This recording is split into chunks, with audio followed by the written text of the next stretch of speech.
iba-iba dakol man. Francisco siya. Kasi may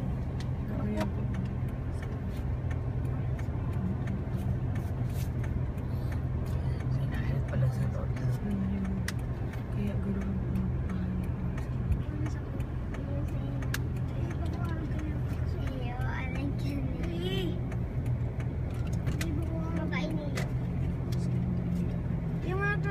Asan? yun ang i-open.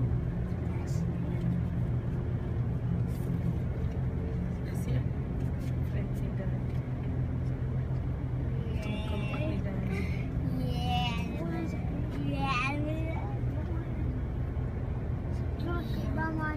Kaya nang palang Kita bungsi lalapit din. Bako. Sa Conception daw si Auntie Pili. Ako, Conception. Iyo, tuman sa naagihan ta daw. Iyo po. Gusto celebrate ko ang digdi. Iyo, celebrate yung Ito lang. Hanapon lang. Kaya lang ito hanap ko lang yung birthday. hindi naman, wala naman siyang kabaong kasi cremate siya. Sige na, tita. Iyo po, sige po. Ilubungan nila. Ano ang cremate?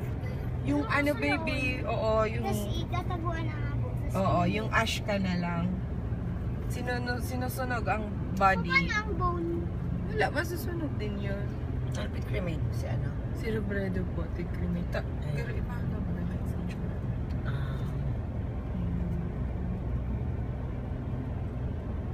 Although, garo may kabaong pa siya kato tita, pero garo closed casket lang talaga dito.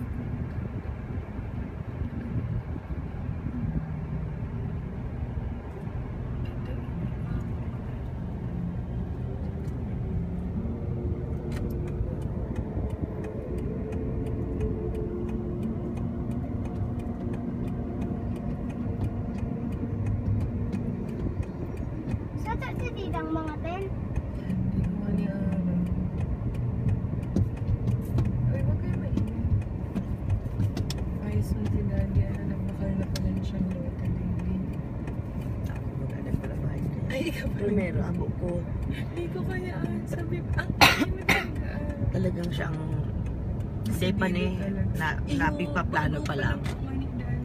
Paplano pa lang talagang grabe sabi niya, mapakanda ang aning din. Sabi ko kaya ako paliksok man yan. Ay, di, tama mo lang din. Sabi niya dahil nga sabi tama mo pala talaga yan.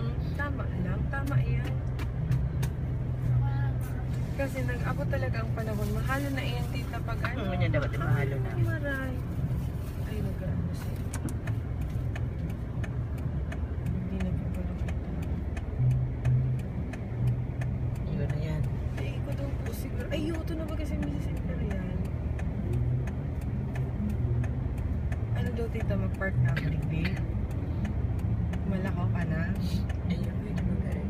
Ay, sige, sa talaga din. Dali mo tanggalin yan. Dahil sa may kinatanggang pa sa siguro. Narayo kang balat. Magmala ka, mali na nagsabay ako. Iyo, ano? Karay.